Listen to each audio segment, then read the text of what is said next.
our data ends in 2003. They're just now doing processing the wave that came after that, and that not coincidentally, that's the year that Facebook came online. And so I'm very interested to know if some of these effects of emotional transmission are actually going to be extended now, because we have more interactions online, and I think people are actually coming to have more of a life online, so that they might actually be more affected across larger distances by these changes in moods. Mm-hmm. Yeah, earlier this year, when the Iowa Hawkeyes beat the Penn State Nittany Lions, big upset. I got right on Twitter to watch the Penn State people complain about it.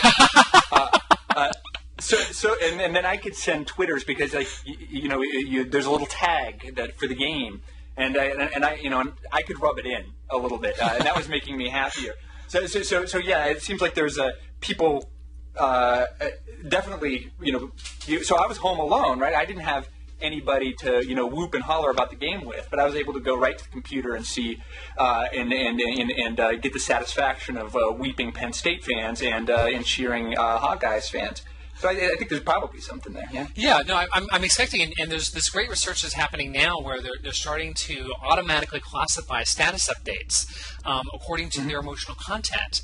And so this work that's been done by these guys at Facebook, for example, where they're able to show that you get more happy messages around the holidays, and you get a lot more sad messages around unexpected deaths. So when Michael Jackson died, there were a lot of very sad people on Twitter and on Facebook. But I want to go back to something you just talked about earlier as well, which was you find this effect impossibly strong. That 60% of the effect was passed from the first person to the second person. These were two-person households in the Midwest. Mm-hmm. And so what's the most likely composition of that household? Of a two-person household? In the Midwest. Just a married couple or cohabitors. That's exactly right. And so these are the people that you would most expect to affect one another.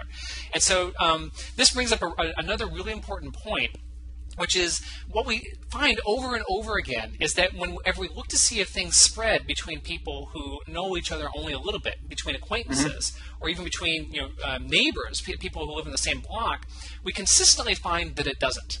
That things spread through these deep, close, real-world social contacts. And so that has implications, actually, for our life online. You are not going to be influenced by every single one of the hundreds of Facebook friends that you have. You're still only going to be influenced by the people that you interact with the most.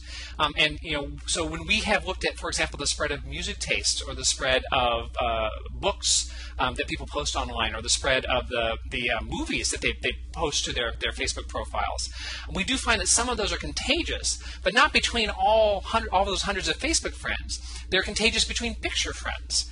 And by picture friend, what I mean is that we isolate just those people who have uploaded a picture of another person and tagged that person. And so there you get back down to this manageable number of people that you probably have a real-world close social relationship, much more so than the set of Facebook friends. And that's the conduit through which these influences and these emotions flow. Excellent. Well, we're coming toward the end of our time. What sort of implications of this research that we haven't talked about would you like to chat about for a few minutes before we end? Well, I know. So you've actually written on free will before, right? Mm-hmm. Sure. Yeah. So I think that there's a big implication here that people, when they hear that their friend's friend's friend has an influence on them, they think, oh my God, there are hundreds of people out there that are doing things that are affecting me. I must not have any control over my life. And so some people have taken this research to mean that this is the end of free will. And we actually, in the book, we turn this completely on its head. Because while your friends' influence you, and there are thousands of them, you also influence them. And for me, the way this has affected my own life is it's caused me to make these beneficial changes. I lost about 5 pounds after the obesity study, and I've kept it off because I realize now that if I live healthier, it's going to influence my family to live healthier and their friends to live healthier and even their friends to live healthier. If you tell someone that they can influence 1,000 people, I think that the average person reacts to that by taking greater responsibility over their own life. Well, I think that's fascinating. Yeah, I mean, it's one of those about the sort of the question of agency. Yeah, I mean, these findings don't do much to change my view, which is that, lots of things have an influence on your behavior, like what you ate for lunch, might make your stomach a little queasy, and if your stomach feels a little queasy, it might change your mood, and your mood might change what you say to someone, but you don't say that, like, bad tuna fish is responsible for the fact that you snapped at your girlfriend. You certainly don't want to tell her that. That's right. It was the tuna fish. I promise. Yeah. So I mean, and I think the conventional or the most widespread view among philosophers is this kind of compatibilist view that there's nothing, there's no incompatibility between actions being determined by various external forces, as long as certain other conditions for internal agency are met. Whether I had the opportunity to deliberate and choose in the right sort of way.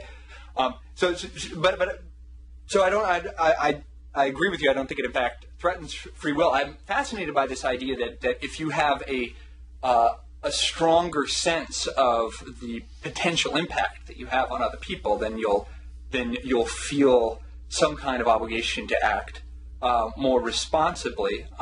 And in some ways, that actually brings to mind one of the things that I like to think about, which is kind of the inevitability of culture war. Not everybody's going to agree on what kinds of norms they would like other people to adopt. And so, I'm going to be acting one way to try to influence people in one direction. Somebody else is going to be acting another way. And, people who are equidistant between the two of us in a network are going to be getting these opposing influences. And it's not clear to me, like, who wins. I guess who wins is whoever is, which trend tends to dominate more in a particular network. And if somebody's on the margin or on the fence about a particular issue, they could definitely be tilted, by all of their friends and friends having a certain view. In just the same way that somebody who's on the fence about voting might be tipped into doing it by, just talking about it with somebody else. So at the end of the day, maybe we're all like Olympia's snow.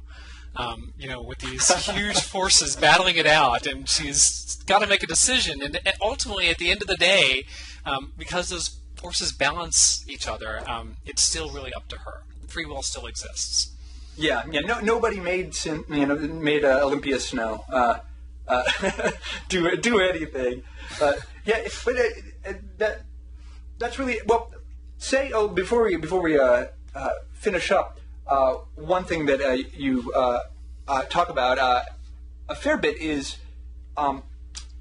the nature of cooperation. So it's this ongoing. To me, it is the subject of social science in some sense. How it is that people manage to solve certain kinds of collective action problems. How individuals' sense of their own interest gets aligned with the public good. And you think that networks. Thinking about how networks works, shed some light in how we're in fact able to solve some of these problems. Can you tell us a little bit about that? Yeah, sure. So cooperation is obviously very important. It's something that human beings do that's very different from other species.